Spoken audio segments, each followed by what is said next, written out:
తెల్లవారుజాముల్లో వెంకటరమణ తండ్రి సుప్రభాతము చేసెను సురులే రమణ.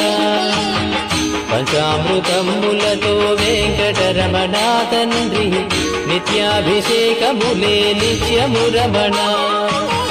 వజ్రమకుటంబుతోను వెంకటరమణ తండ్రి శంకు చక్రధారుడవే తిరుమల రమణ. మూడు నామాలతోను వెంకటరమణ తండ్రి ముల్లోకములు ఏదడి మూర్తి విరమణ.